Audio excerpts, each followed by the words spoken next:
Good morning and welcome to KidNuz. I'm Tori. Today is Thursday, March 12th, 2020. And we begin with Simba the dog having quite a story to tell, if only he could. The 2-year-old pup had been missing from his Florida home for over 2 months before turning up last week in a Michigan backyard 1,400 miles from home. Chris Gibson discovered the stray pooch while letting her own dog outside. When she brought the wayward Presa Canario, which is a type of mastiff, to a local animal hospital, vets found he was equipped with a microchip that identified his owners, and a reunion was soon in the works. Most likely, Simba's travel adventures will forever remain a mystery, but the happy ending is an important reminder. Sometimes dogs do run away, but having a chip is one of the best ways to get them back.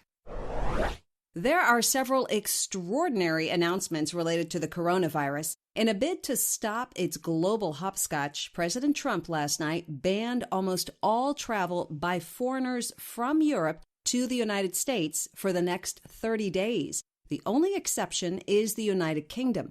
Moments after the president's bombshell, the NBA dropped one of its own. It was suspending all games for the rest of the season. Earlier, the NCAA banned fans from March Madness, which is second only to the Super Bowl in the sporting world. The Athletic Association's president said the decision was clearly in the best interest of public health. And in a shocking tweet from their vacation in Australia, actors Tom Hanks and his wife Rita Wilson revealed that they are among the thousands of people who've now tested positive. He may be down, but he's not out. Despite a disappointing performance in Tuesday's primaries, Senator Bernie Sanders will remain in the 2020 presidential race. Instead of throwing in the towel as many people expected, Mr. Sanders yesterday turned up the heat with an impassioned speech on issues closest to his campaign, like climate change, income inequality, and health care.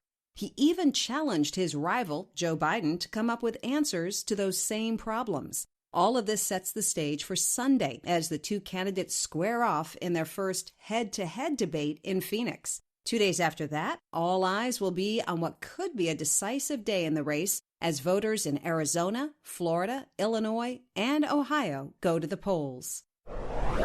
The Earth needs to chill out, and soon. That's the verdict of the United Nations World Meteorological Organization, which just confirmed that the last 5 years were the warmest years in recorded history. What's behind the rise? Record-setting greenhouse gas emissions caused by the burning of fossil fuels, cow gas, and forest fires. Experts say there's no time to waste if we want to avert a climate catastrophe. On a positive note, the European Union recently announced plans to become carbon neutral, meaning it'll take out as much carbon from the atmosphere as it puts in by the year 2050. However, climate activists like teenager Greta Thunberg warn that such slow progress may be too little too late.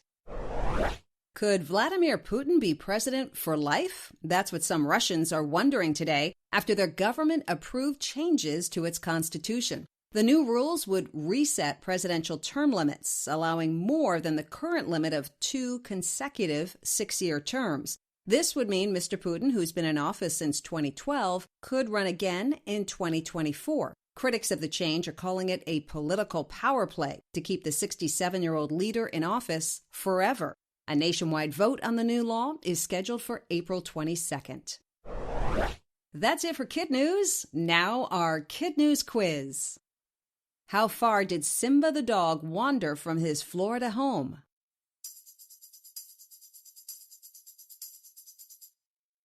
"1,400 miles.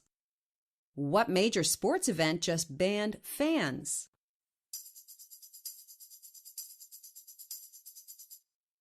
The NCAA's March Madness basketball tournament. When and where will Bernie Sanders and Joe Biden hold their first head-to-head debate?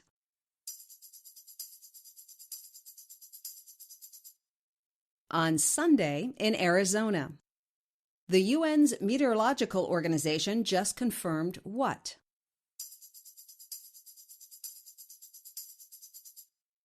The last 5 years are the warmest on record. In One for the Road, a question for fast food lovers. When is big too big? We may have the answer. McDonald's is doubling down on its Big Mac with the Double Big Mac. Instead of 2 burgers, you'll get 4, plus an extra bun in the middle. What else will you get? 43 grams of fat, or more than half what most kids should consume in an entire day. Before we go, we have a number of KidNuz birthday shout-outs today in the Golden State. Quinn in San Francisco, Davin in San Ramon, Nora in Irvine, and Henry in Menlo Park. Our other shout-outs go to Dalton in Melbourne, Iowa, Ava in Wilmette, Illinois, Charlie in Danville, Pennsylvania, Jasa in Logan, Utah, and Jude in Port Orchard, Washington. We'd also like to give a KidNuz hello to Mrs. Crew's class at Christney Elementary in Christney, Indiana, Mrs. Cluth students at Bishop David School in Edmonton, Alberta, Canada, and Mrs. Baldwin's 6th grade class at Chillicothe Middle School in Chillicothe, Missouri. Thanks for listening, everyone. We hope you tune in for more KidNuz tomorrow morning.